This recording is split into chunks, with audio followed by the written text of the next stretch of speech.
ঈদের দিনের 10টি করণীয় সুন্নত। 1, ঈদের দিন আপনি মেসওয়াক করবেন, ঘুম থেকে উঠেই মেসওয়াক করবেন, এটা হচ্ছে ঈদের দিনের একটা বড় সুন্নাত।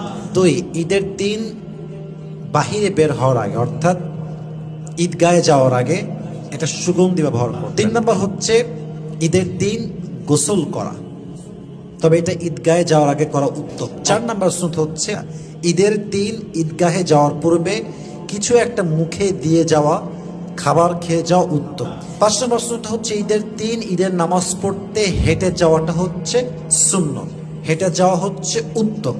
তবে একটা বিষয় খেয়াল রাখবেন, যাবেন এক রাস্তা দিয়ে আসবেন আর এক রাস্তা দিয়ে, এটা হচ্ছে একটা সুন্নতের আমল, এটা হচ্ছে 6 নম্বর ঈদের দিন ঈদগাহে যাওয়ার সময় মাথা নিচু করে যাওয়া উত্তম এবং মাথা নিচু করে আমরা সকলেই তাকবীর পাঠ করব। তাকবীরটা হচ্ছে আল্লাহু আকবার, আল্লাহু আকবার, লা ইলাহা ইল্লাল্লাহু আল্লাহু আকবার, আল্লাহু আকবার ওয়ালিল্লাহিল হামদ। এই তাকবীরটা পড়তে পড়তে আমরা ঈদগাহে যাওয়ার ট্রাই করব। রাজি আছেন তো ইনশাআল্লাহ?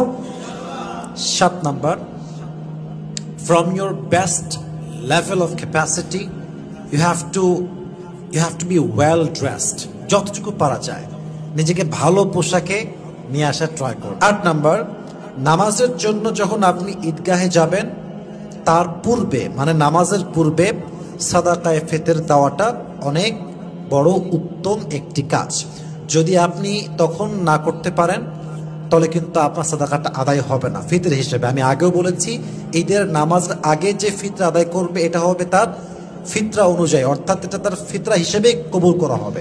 যদি ঈদের নামাজের পরে সে দান করে এটা ফিতরা হবে না, এটা হবে সাধারণ একটা দানের মতো। অতএব ট্রাই করবেন আগেই দান করার জন্য। রাজি আছেন তো ইনশাআল্লাহ?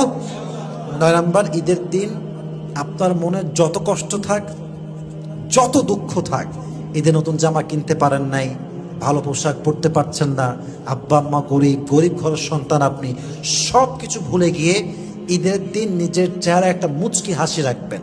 ঈদের দিন সমস্ত কষ্ট ভুলে, সমস্ত দুঃখ ভুলে চেহারা একটা মুচকি হাসি রাখা, এটা হচ্ছে নবীর একটা সুন্নাহের শামিল। সুবহানাল্লাহ পড়ে সবাই।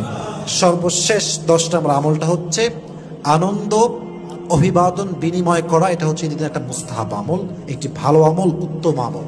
সবার সঙ্গে আনন্দ শেয়ার করা, আনন্দ ভাগ বটারা করা, সবার সঙ্গে কোলাকুলি করা, হ্যাঁ, সালাম কালাম দেওয়া, সুন্দর কথা বলা, নিজের দুঃখ শেয়ার করা, সুখের কথা বলা, একটা ভালো যে অভিবাদনটা আছে সালাম দেওয়া, এটা করা হচ্ছে মুস্তাহাব। এই জন্য আমরা ট্রাই করবো এই 10টি আমল ঈদের দিন করার জন্য। আমাদের সবাইকে 10টি সুন্নাত ঈদের দিন পালন করার তৌফিক দান করুন। সকলেই পড়া আমিন।